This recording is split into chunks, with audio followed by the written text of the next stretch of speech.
Good morning and good evening to everyone. I'm Allison Van Dyke. I'm the Executive Director of the Temple of Understanding.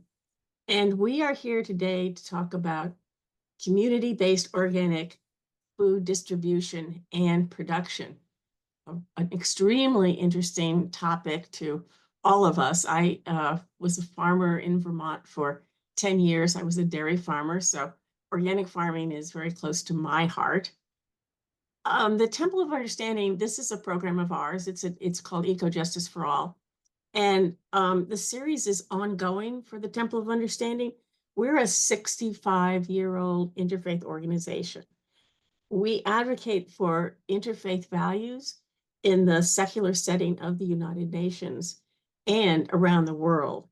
And our focus basically is about the United Nations Sustainable Development Goals, which and they're vast, but we focus mostly on peace, justice, women's health, safety, food sovereignty, which is what we're talking about today, and ensuring a healthy planet for all. So I also just, if you don't mind, want to spend a minute acknowledging the land that we are on. The Temple of Understanding is centered at the Church Center in Manhattan, right across from the United Nations. And this is the traditional territory of the Lenape people, who were violently displaced over 400 years ago and remain closely connected to the land, as do all indigenous people. So let's just spend 1 minute or half a minute to acknowledge them and thank them for their care of the earth.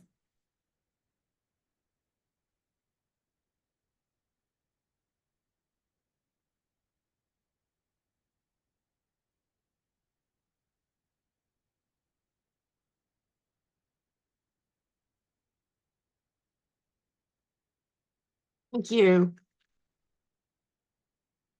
So it is my pleasure today to welcome our presenters, all of whom are very involved in organic farming.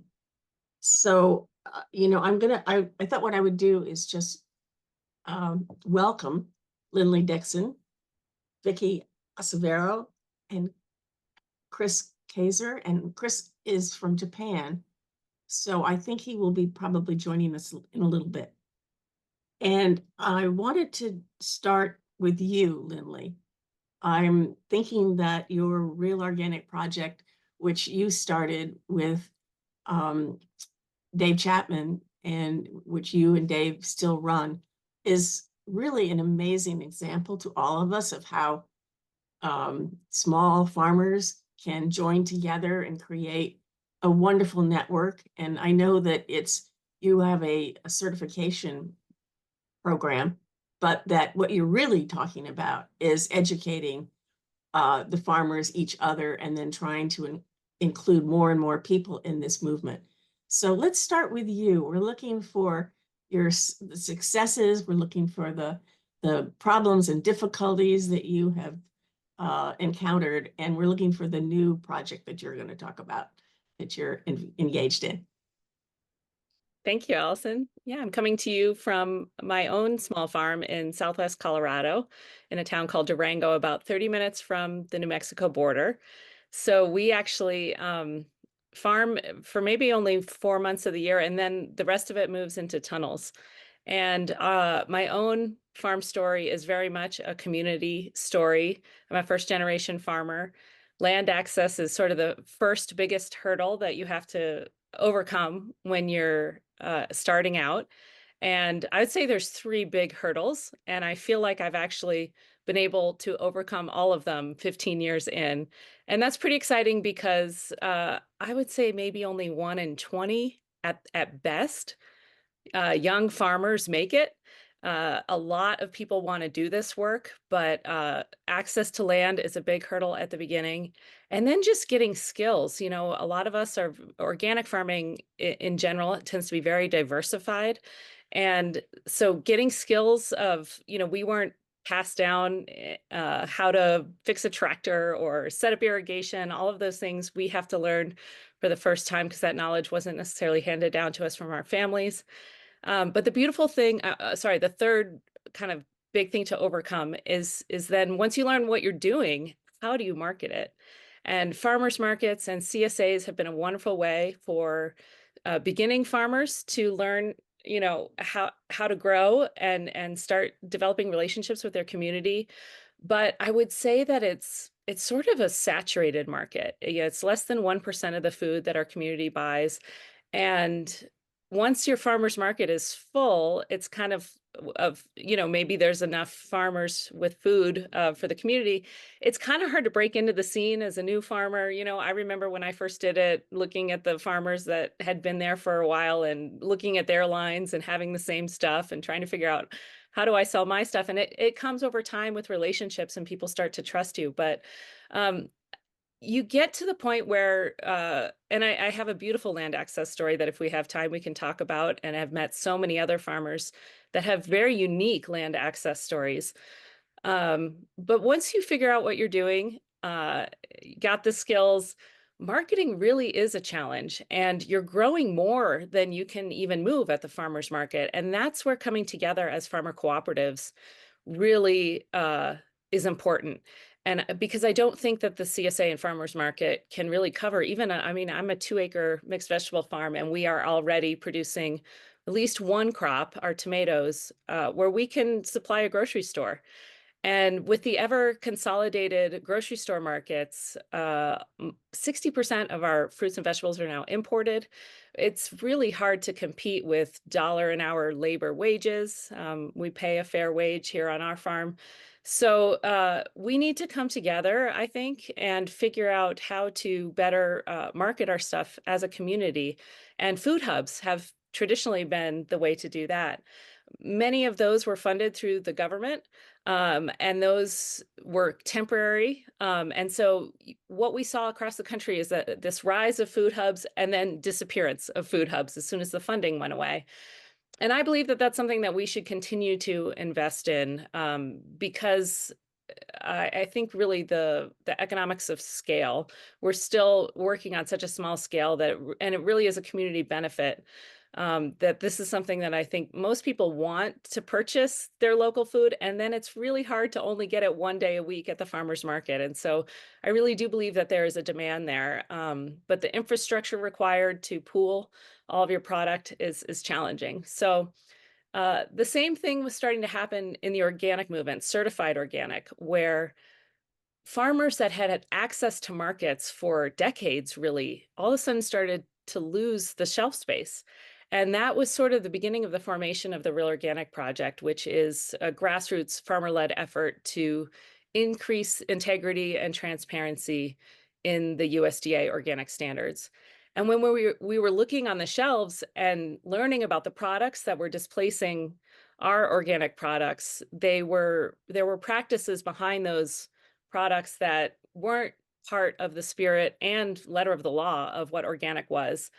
And we lobbied for change for many years. The 2000 is when the organic regulations came in, and farmers have been very active in that process the 10 years before and ever since.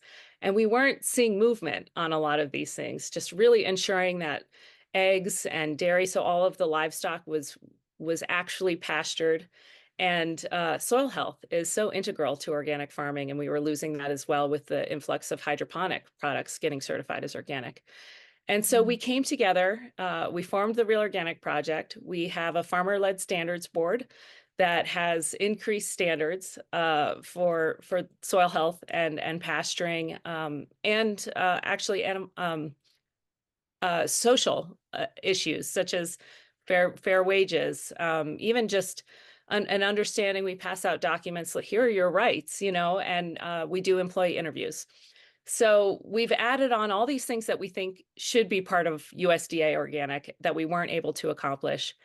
And by doing that, we're a young project. The goal is to start using the label in the marketplace and see if we can recover some of that shelf space that we lost.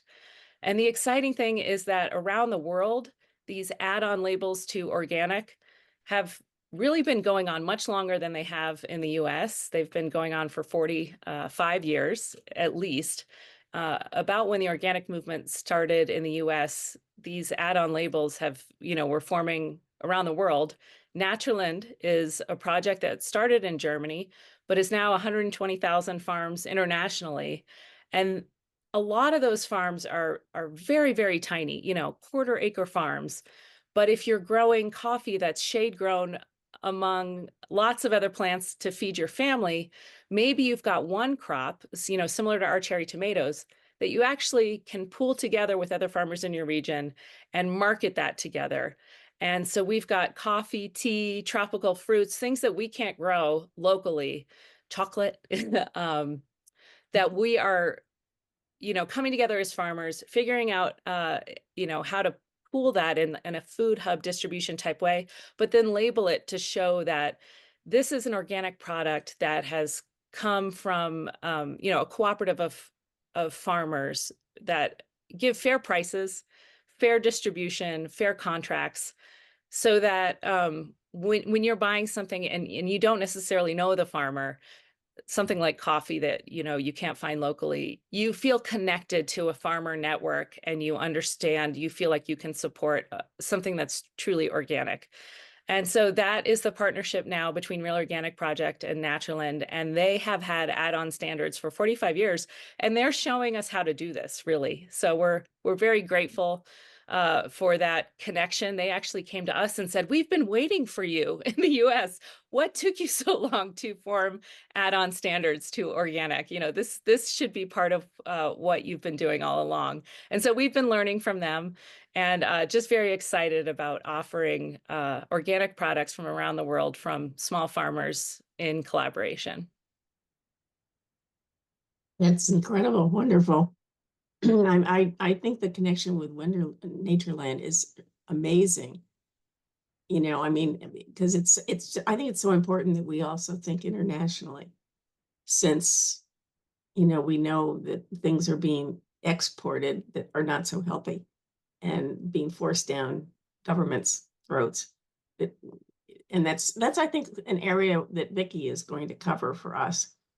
Vicki has started something called Green Market in Trinidad, and this is a story, a success story, and a story that I think is helpful for all of us to hear. So, Vicki, let's hear from you and tell us all about your adventure with this incredible Green Market. Yeah, the Green Market Santa Cruz, we call it. Thank you, Allison. And thank you, Oh, Vicki. Suzanne is going to help me. Yes, and I did just a few slides so that I can focus us and focus myself on where our consciousness should be, because I find it so important that as we talk about the practicalities of organic farming, or what I prefer to call safe growing practices. And these are the practices of repair, restoration, regeneration. And when I say regeneration, I'm talking about what the soil does for itself, because the soil, given time to rest, time to deal with the different microbes and nutrients, actually regenerates itself even without us. But we have to take the time to begin to restore the land and repair some of the damage we've done in order to get to the organic farming practices that we need for human health. And so, there are a lot of R's here. So by doing this kind of work with the land, we reconnect humans to their food systems. And if you're not connected to your food system, you can't really appreciate the importance of organic food production. People who are used to getting chicken in a styrofoam case with a plastic around it don't really know what a chicken is. That's part of the problem. Next slide, please, Suzanne. So I'm going to tell you the story very quickly of the Green Market in Santa Cruz. We started this market in 2012. Trinidad is a small Caribbean island. It's 7 miles off the coast of Venezuela. It was many colonies of the French, the British, and the Spanish. it is a country that grew citrus and cocoa and coffee in plantation style for hundreds of years. Now they discovered oil and gas, and so that changed a lot. But the green market is sitting in a suburb of the capital. And as you see from this picture, we built this market, very light architectural structures, and it's sitting in the middle of a green forested area. And so this is one of the things that's important to reconnect people actually to the land itself. So people would come into this market, which we built so that they would remember the heritage of the cocoa. We had coffee planted, on the perimeter. We have cocoa trees growing there. We have other things that are growing. So people can actually come and see these urban people, suburban people who have forgotten their connection to the land could come to this market, which was a once-a-week market. And we could really focus in on the Sustainable Development Goal number 12, which is how to change patterns of production and consumption. And we did this through education. And Linley, of course, talked about, the small percentage of farming and the marketing that's important. But if people don't understand the relationship of their food to health and ecology, then there won't be the demand for the organic food. So we had these programs. Every Saturday we would have an edible talk. And we used to have, 800 to 1,000, 1,200. If we were having festivals or something, we could have 1,500 to 2,000 people coming in. And we would inform them about the health benefits and ecological benefits. In a tropical climate, we have mosquitoes. There was indiscriminate spraying of malathion. I'll jump down to the advocacy at the end. And of course, by explaining to people what happened, that you were killing off all the other pollinators by this indiscriminate spraying, we were able to change the spraying to be more targeted to areas. We were able to help people understand what they had to do, how not to leave standing water around, and so on. So you still control the mosquitoes, but you don't kill the pollinators. But you have to educate people in order to get there. Not only the consumers, who are the big drivers in this, but it's the consumers that educate the government, and ultimately you get to the kinds of regulations you need to protect human health. We did a children's program, which was very interesting, called Echo Minds, where we used to talk about, what happens when your chicken gets, hormones, and what it does to boys, and what happens when you get antibiotic resistance. And so I always think of this one little boy, and he said, Miss, I can tell you what KFC means. I said, what does KFC mean? And he said, it means kills foolish children. Now, I couldn't have made that up, but by educating these young people so that they could understand what happens in mass industrial production, he could understand that if you're foolish and you don't know these things, then you harm yourself. The last thing I really want to talk about on this slide is allyship and collaboration. In order to move the organic movement forward, you have to bring together the people that can help you. The people that could really help us were the University of the West Indies, their agriculture department, institutions like ICA, which is the Inter-American Collaboration for Agriculture. And we would bring them, and they would help to train our farmers and help our farmers to understand. We had a demo plot. We had people come in and talk about permaculture, about intercropping, about reducing synthetic chemical inputs. I always make the point that chemicals are who we are as a world, as humans. We're made up of chemicals. And therefore, it's not that we're against chemicals. We're against the synthetic chemicals, because those are the things that end up being the PFASs, the things that never go away, and we don't understand the long-term effects of those things. We did have a CSA, which was very effective, and people loved it. They could come and get their basket of food. They knew the farmers who were growing their food. And it was wonderful. I would say in the end, the best part about this market is that it created a great deal of socioeconomic fluidity so that farmers did know their consumers and consumers did know their farmers.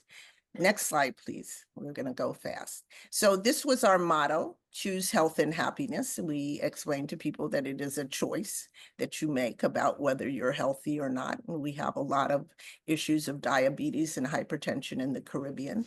The picture on the far left, I think it's on your far left, you'll see Quechua Indians. We have a indigenous population that's Taino, Carib, and, you know, in part Quechua, which goes down into South America. Every time we would have big festivals, we invite the indigenous people to come and to bless our land and to bless our people. And we invite the other faiths to come also. And Trinidad is a very multicultural place. So we have Muslims and Christians and Baptist and Orisha people from Africa, all maintaining their traditions, and we would invite them in. You see the welcome. Those are some of our farmers in the early days. And the picture on the far right is a young woman from Haverford College. We had internships at the Green Market that came from North America and Europe, and they would come down and do projects. This project was getting the farmers to tell their stories, and the farmers who told the best stories about their challenges got a prize. Next slide. This slide just shows that UNEP liked us, and they gave us a page in their book about how to integrate the Sustainable Development Goals in practice. And while we always thought we were focusing on 12, they found 4 others that we focused on, including ending hunger and gender equity, because many of our farmers are family farmers, and I'm going to get to that in a minute. Next slide.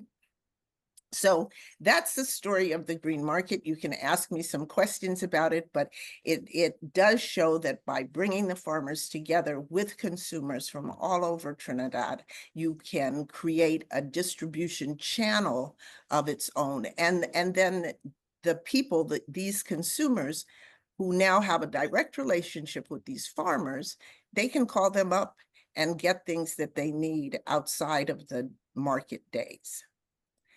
Allison's hand is up. So that means I'm running out of my time. And so here, I just wanted to focus in. You can see this slide. What is regeneration? And I think it's very important for us all to think about this. The Rodale Institute a long time ago did one of these add-on labels, which is regenerative and organic. I understand from Allison that some people are misusing the term.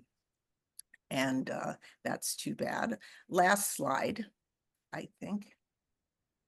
Yes.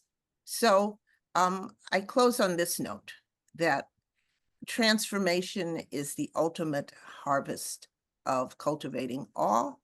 And if we want to transform our system of food, which I just, you know, I have to say, there's only 17,000 certified organic farms in the United States out of 1.8 million. So unless there's a much larger demand, we are not going to push people towards the kind of farming that we want. Thank you. Oh, thank you. That was very thorough. And it's so exciting to think that, you know, in a small area, small country, you're able to make such a big difference.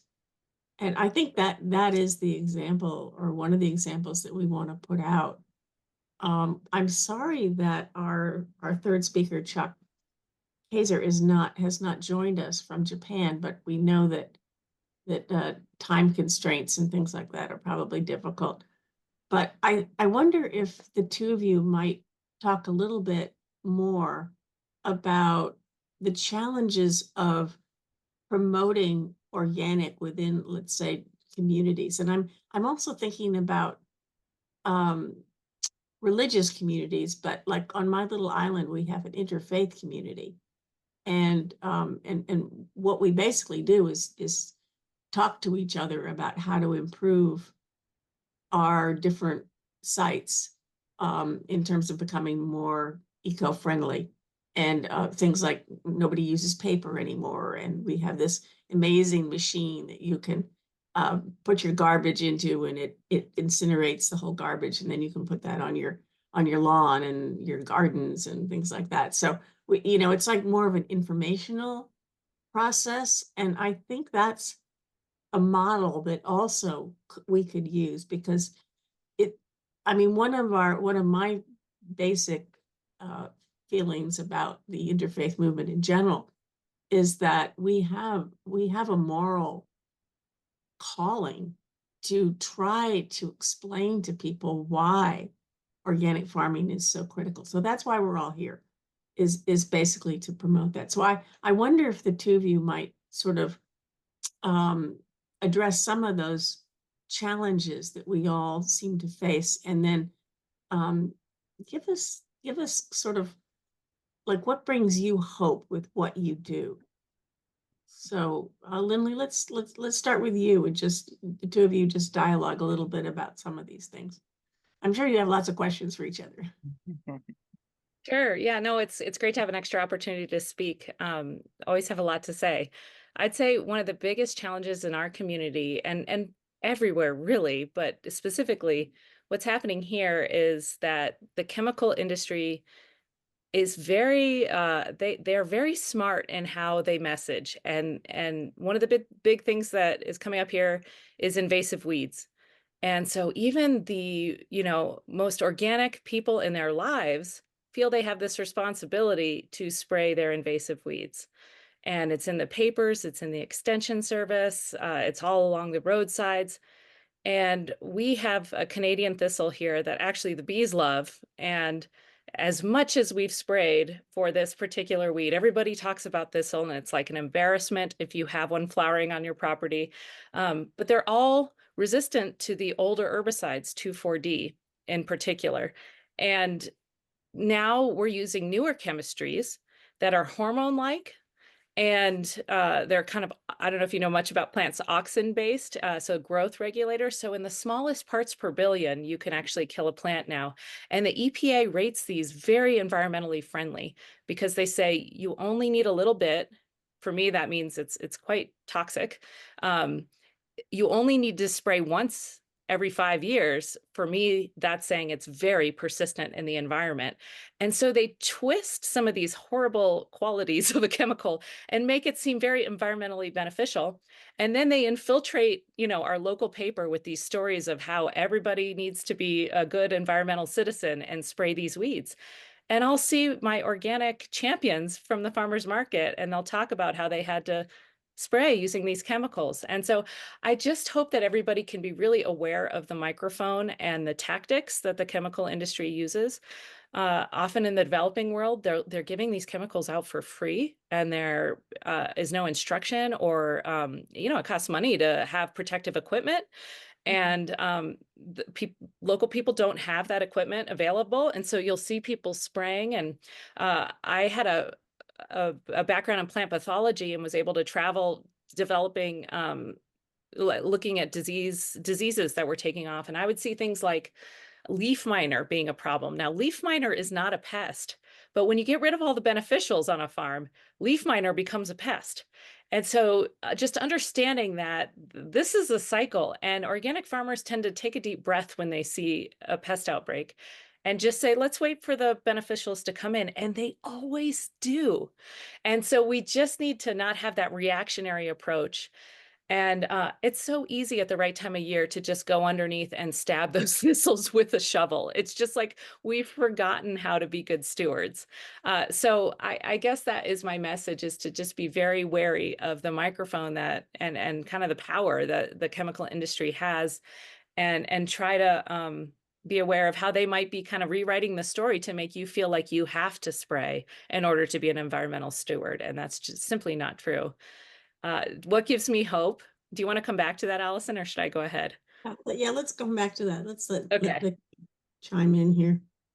Well, I have to say that when I would go to the plant store, the farmers go to the plant store in Trinidad, you can't read the instructions. And that has been one of the biggest problems, is that there's more applied than is ever necessary in these cases. And the tropics, has its own particular geography and climate and soil. And I wanted to make that point that, um, you know, agriculture is not like a factory. It is a different model of production, because the soil and the climate are a part of a geography. And so each place is very different. And we have tended, especially in the West and the development community, to push a single model of how things should happen.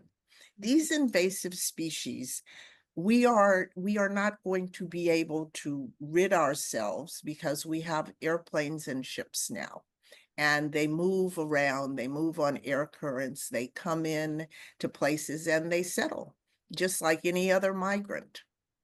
So then the question becomes, how do we deal with integrating these new migrants into what is our food supply?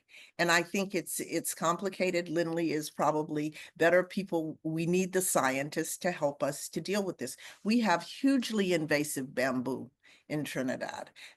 We've been cutting it down. We've been thinking about making furniture. You think about making compost. We just try to use it and get rid of it. But it's very invasive and it's hard to get rid of, and it's been around for over 100 years, coming in. It's a Chinese bamboo. So that is a real problem that we have. It's a big challenge. But for me, the bigger challenge is truly the communication and getting over, Linley says a microphone, but actually they have a megaphone, and it's not really a microphone. We wish it were a microphone. Oh, look, Chuck is here. How exciting.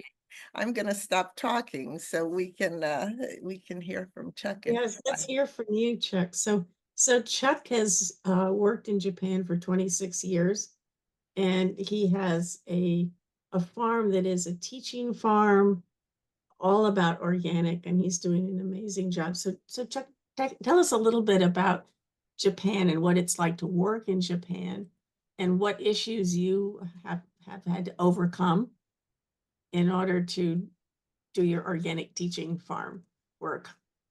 Sure, I'd be happy to do that. Thank you for welcoming me. I apologize for being late.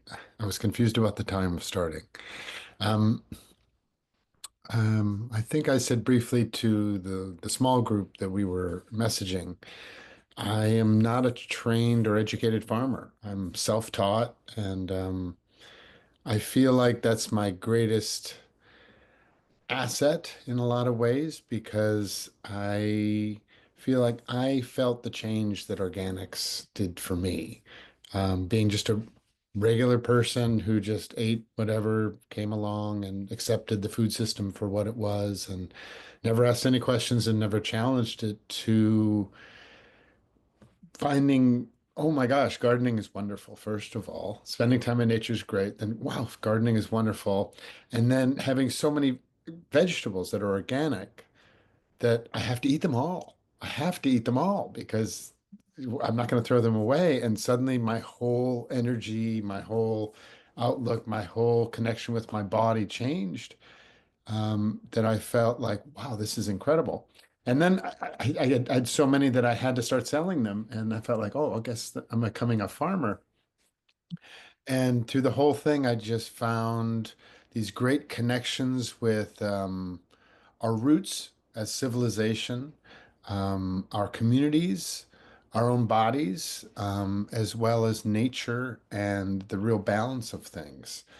And having been a teacher for so long, when people come to the farm, I have that sense of a classroom or a moment, those teachable moments. And I find like it's perfect, because every single person who steps onto my farm eats. So everybody who steps onto the farm doesn't get it, but is into it. It's like it's inspiring to them. It's interesting to them. They want to touch, they want to smell, they want to taste, they want to know. It's inspiring to me. I mean, I've been doing it for so long, but it still inspires me to see a 3-year-old walk over and, want to touch something. And the mom says, they don't like vegetables, and just pop it right in their mouth and smile. And I say, they just haven't been given the opportunity to really experience it in such a way that they can, I don't know, take it in. And I really must say, in answer to your question, Allison, I don't find many hurdles there because it's Japan. I feel like this is something that's international. This is something that everybody who a grower has tapped into in any country, in any situation. That this connectivity is so vital, that community people are interested, and that it's a driving force, I feel, for all of us to be able to be the stewards of the land, the people who are carrying the torch for generations behind us, who learned about what's edible, how to produce it in a sustainable way, and share the knowledge of it. I mean, I've been growing for 15 years. And I grow 60 to 70 varieties of vegetables. I have 25 different kinds of tomatoes right now planted, a dozen eggplants, and 5 cucumbers. So it's not just, anyway. I look at the little gardens in the countryside of Japan who are, just right next to the houses. They don't have much space, but they've got a garden going. And I look at those and I feel like those people, they've got me beat hands down, because they have been doing it their whole lives, and their parents and their grandparents. And I mean, a lot of these people have been on the same land for 25 generations.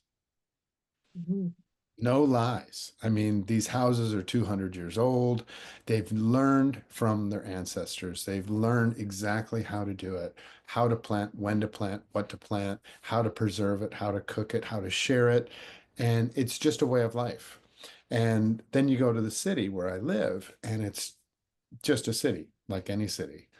And so what I've done is I've combined teaching, I've combined gardening and my love for the environment and my passion for children to be able to give people the experience, because it could be an adult who you're teaching how to garden or to a recipe or just have a good time, like a tourist. I do tourism as well. But when the child comes on there, I realize I'm giving that person a seed. And that seed is this idea that I enjoyed being on that farm. I felt something when I tasted that thing. And that, I think, will eventually culminate into an adult who is respectful and interested and wants to be a part of this thing. And even if it's 1 in 10, I'm still gonna feel great about having shared this and given this back to everyone. This thing that it's been such a great part of our lives for so long that we're losing. That just giving people the opportunity to be on a farm and have a natural experience is, for me, my what the Japanese call ikigai, which is kind of a Venn diagram for what you're really good at, what you think the world needs, and what you can make money at, and what you like doing. And that's it. And that's it. I mean, a lot of us growers have like 3 out of 4. It's like, okay, you're loving what you do, you're really good at it, but you're not making any money. And that fourth element has become people on the farm, events. I invite families to come up so they can have an English experience on the farm in nature.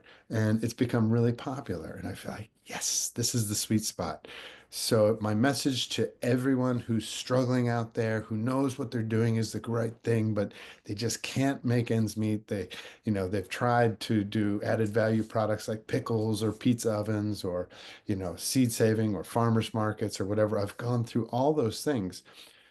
There's a niche there. You just gotta find it. And for me, it's been having this educational aspect, because I'm an English teacher. I've been a teacher for over 30 years. And like I said, I love kids.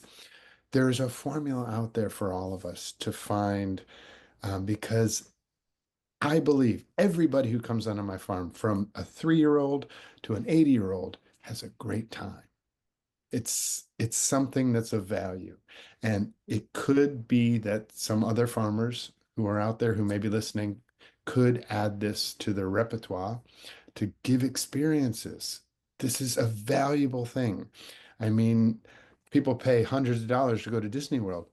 They won't pay hundreds of dollars to go to a farm, but they will invest when they feel that and when they have that connection. Um, we farmers have often, and we growers, we've often been kind of sidelined into, oh, well, they're poor, they're menial labor, they're uneducated or whatever. It's the chefs, and nothing against chefs, by the way, but it's the chefs who really have the high status in the food field. But it's us producers who are behind all that. And if you're a producer, it's the chefs who are like coming to us like, oh, I love you, man. You're awesome. I love your tomatoes. And it's like suddenly you feel like this person who, if I was a customer at his restaurant, would be like, oh, is now like giving me respect. So there's great value in what we do as producers. There's great value in the ability to share that and to give people that experience and to pass on that knowledge in whatever form it would be. If you write a book, if you do a blog, if you do a podcast, or just have a little event.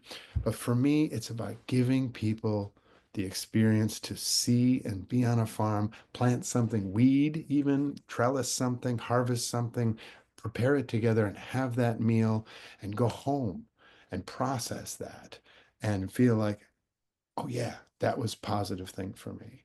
Um, yeah, I'm sorry, I kind of talked for a long time there, but Oh, that's great. It's great. It's so exciting. I just have to say, it's exactly what happened in the green market. We used to bring the chefs to the market so that they could use the food in the market to make the food so that people could understand that it's not the chefs, it's the farmers. And you're absolutely right. We gave people things. Oh, I hate eggplant. I remember this lady in particular. I hate eggplant. This is eggplant? Oh, it's so Mhm, delicious. mhm. That's And right. You don't know eggplant. it's the awe. It's the awe, as Chuck just put it so brilliantly. People are inspired when something is awesome, as the kids would say. Yeah, Oh my God, sure. awe. No, taste tests. I've often thought about doing taste tests. Like, okay, I bought this carrot in the shop, and this is one I grew. Close your eyes. Which one do you like? And it's going to happen because they're much better. They're much better. I mean, and how can it not be better for us and better for everything to have that organic carrot? That's just so much better. So much better. Chuck, I wanted to ask you, because I'm just curious about Japan, in terms of big ag, do you have that sort of problem that we have in the US? Do you have your government pushing for big farming and using pesticides and, going that whole route that we all are so horrified by? The short answer is yes. It's Yeah. in a different way. There's different things happening in different ways because it's a completely different culture, civilization even. Um, but yes, it's the mainstream doesn't respect organics, doesn't understand organics, and doesn't know why they would be more expensive or why they're not perfectly straight carrots like all the, conventional ones. And I don't blame the people at all. And I don't really blame the system either, because the system is about economy. And there is just so much economy behind. I don't know what you've talked about yet, and I don't want to be one of those guys, but um, the huge conglomerates that provide us all the seeds, all the chemicals, and then all the medicines that'll get us healed after we're sick from all the chemicals. And, we're in that kind of loop, right? We're caught in that trap. There's so much economy there for any government who is struggling to whatever. So I'm not surprised that that's come about. I am doing my best to give people alternatives. and not just on the plate or in the farm, but in their lives as an experience. Like I said, it's, see, this is possible. You know, look what we did. And there's no chemicals here. There's no Roundup, you know, there's no, you know, these are all heirloom seeds and whatever. Mm. But I'm really starting from the ground up. When I sell my vegetables and I say I'm organic, they're like, oh, I've heard of that. But there's no like, oh yeah. So, but when the kids come on the farm, I say, yeah, your kids can touch the soil. You know, they can eat the tomato right off the plant, and there's no danger of anything. Um, they're not like, oh, great, because they didn't know there was danger for the chemicals.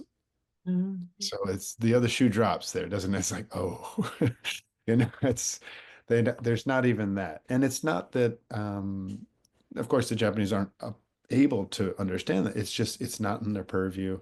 It's not taught. It's not talked about.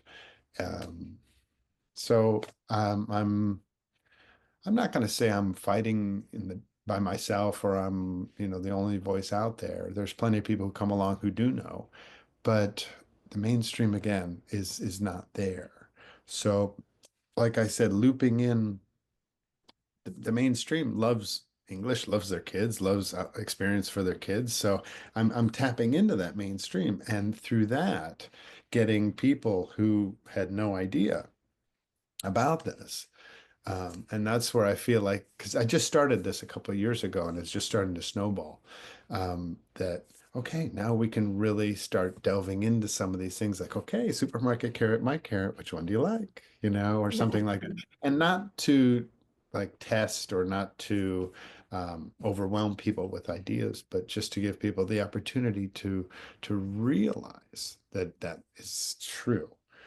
And that's it, you know, because it's a real full body experience when you eat fresh vegetables that are grown organically for the Mm. first time. I mean, let me give you an example. I had 8 families come out for an event, and it was an overnight. So there were 8 moms and 12 kids staying with us, and we're out there, and I was like, okay, moms, the kids did all the work today, but come on out and look at my lettuce patch. And I had these 5 varieties of lettuces, jumbo size. You know, I got the oak leaf, the bib, the romaine, the sunny, and the butter crunch out there. Like, hey, moms each cut one lettuce, and they took it in, and I'm like, lettuce and pasta. Okay, here we go. And they ate. We had 3 huge bowls of lettuce. They kept asking for more, and I just watched them, just literally not believing it themselves. That why do we want more lettuce? And it's not here, you know. It's Yeah. somewhere here that's asking for that more lettuce, you know. And I was just over in the corner, just smiling as big as I could, because that's what I can do. You That's know, give great. people that real experience of cutting the lettuce, tasting that lettuce, and the body having that reaction like, oh yeah, yeah, there's more pasta, but we want more of that lettuce because it's just lettuce. It's just lettuce. Yeah. So Yeah, anyway, that's great. yeah.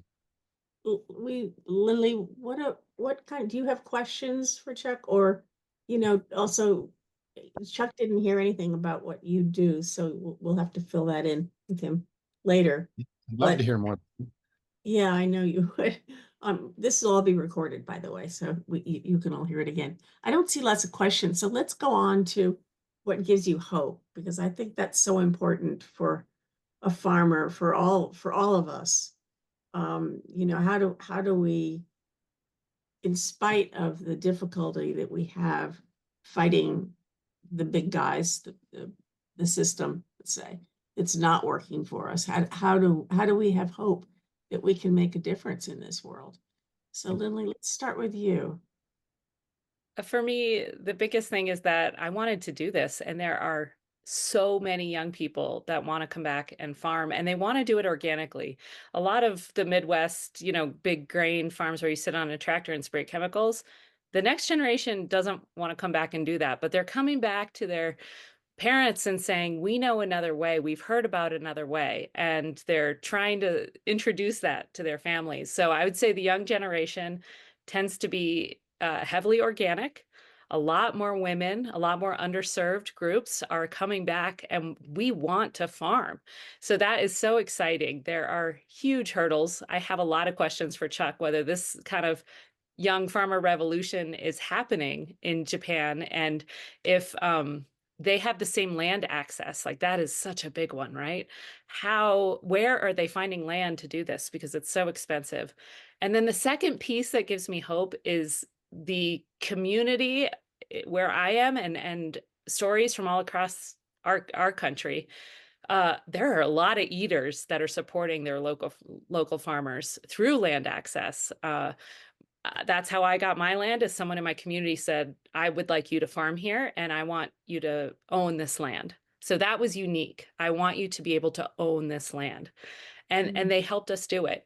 And there are other stories of community members buying shares into a cooperative ownership of land and the farmer slowly buying it back. Incredible, right? So the eaters are very excited about this too. And I think it takes radical generosity. I think it takes so much more than showing up at your farmer's market and, subscribing to a CSA. It takes thinking outside the box and extreme generosity for this to work, because like you said, Chuck, we are trying to overcome and penetrate this incredibly broken food system that does not want us here at all. And they're threatened by us because we are taking their market. We are impacting their sales. So anyway, those are two things: the young generation, the eaters, and how do we break through a system that's in between us, that's keeping us from getting together. And I think it really is going to take some creative thinking and radical generosity to do it. Wonderful. Vicki, what about you? What gives you hope with the work that you're doing? Well, what gives me hope is, the farmers, even though I closed that particular space, the farmers moved as a group and they are now in another space and they're continuing the activity. So they themselves see the value of doing it. I don't have to do it. I don't have to be the network, the glue, so to speak, that makes it work. But, in terms of young people, in Trinidad, there are a lot of family farms. So, they're family enterprises, as Chuck was talking about. So people have been on some of this land, and I see them, the young generation, taking over and farming and distributing themselves, finding new ways to distribute, adding value to the farm products, which is an important way to distribute. So, we have a lot of fruit. So you make jam, you make juice, you take the pulp, you make compost, all of those things. And then I want to tell you about a young man, and he created a superhero called Agri-Man. And Agri-Man is a superhero and goes around farming and making this good food and stuff like that. And when I was doing Echo Mines, the kid said, well, no, where's the woman? Where's the girl? And I said, oh, well, that's a good idea. So who is the girl going to be? Is that going to be Agri-Woman? They said, no, no, no. And they went back and they thought about it. And the next week they came back. And what was it? Oh, now I'm going to forget. Photosynthesister was the name of these children, that's what gives you hope. You teach them one big word, photosynthesis, and they understand how plants grow. And that was the name of the character, Photosynthesister. And the person who created Agri-Man made her into the next comic. I love it. We need to distribute those comics. Well, I'm sure he will be really happy, Alpha Sanan, to be able to do that. Right, yeah, because that's one way to get through to young people. Chuck, what about you? What gives you, I see some of the already reasons that you have hope, but in terms of dealing with this huge problem that we have in terms of what's happening with agriculture, and also, I don't know, Vicki and I know a little more about the UN, but that in the United Nations, that's a place where all of this is being pushed, all this awful, big ag type mentality, and the governments, they're pushing governments all over the world to demand that people use these pesticides. So I know a little bit about Japan. I've been there a few times. Kyoto's one of the most beautiful places in the world.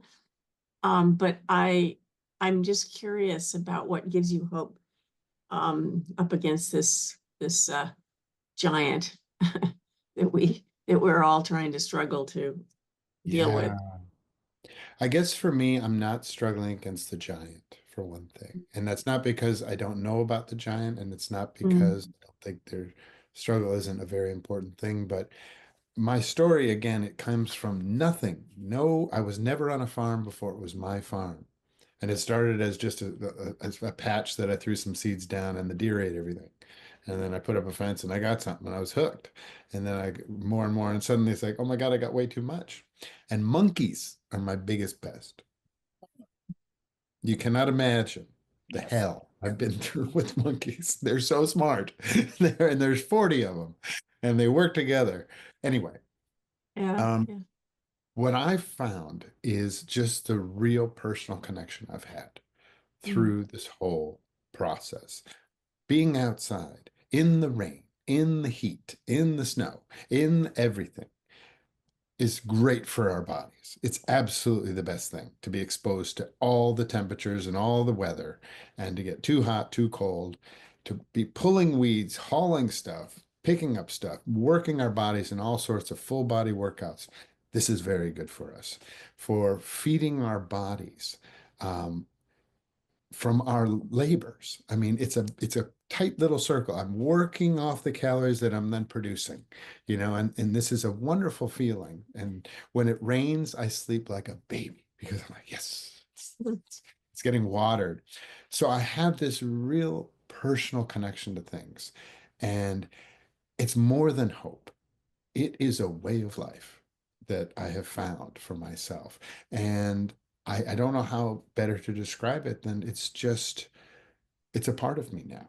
And to be able to share that, to be able to give volunteers from all over the world, 30 different countries of volunteers have come and stayed with me for a week to 3 or 4 months. Um, Tourists from all over the world coming to Japan choose my tour to go to the countryside and see the farming and taste the vegetables and see what that's like. The families coming up all the time. I mean, I love kids so much. They're so the future, and giving them that chance to be able to love vegetables and to understand how to produce them. I think in a large way that defines what you might think of as hope for me. Because yeah, I go into the shops and one of the number one places the Japanese buy their food is convenience stores. I think supermarkets is one, and there's a particular supermarket, and then a particular a convenience store, and then it goes on from there. And it outlines how, you know, technologically advanced the Japanese are, and to be able to have just a very efficient, convenient food system that is not about sustainability or health or anything like that, but it's convenient. You get a lot of different varieties. You can get 100 kind of potato chips. You can get 50 kinds of Kit Kats. But where's where's the real basis of this for the health of the environment, for the community, and for the person? It's not there. So the hope for me comes from having a personal experience with this, finding success in it personally, and seeing it in parents' eyes and kids' eyes. That is the true connection that has made me so passionate about this in the past 2 years. I've always been passionate about growing, but now I'm really just super, super doubled down for making this work. Because what better project than to allow others to be a part of this? Mm. Thank you so much. That's a beautiful ending. And I think we all relate to that heartfelt, personal area that's what makes us passionate because we know we have a better solution. So I hope everyone in the audience has gained something from this incredible discussion. Thank you so much, Linley, and thank you, Vicki, and thank you, Chuck. And this has been wonderful. All right, everyone. Thank you, Allison, and the Temple Thank of you. Understanding. Thank you. Yeah, Thank it's you, wonderful Allison. to be here. Yeah. Take care. Have a And I'm so beautiful. happy we are co-sponsoring with Real Organic Project on this. So they'll be getting this video, and we'll be getting the video, and we'll be pushing it out to all of our people. So this has been a great discussion. Thank you. Take care. Much.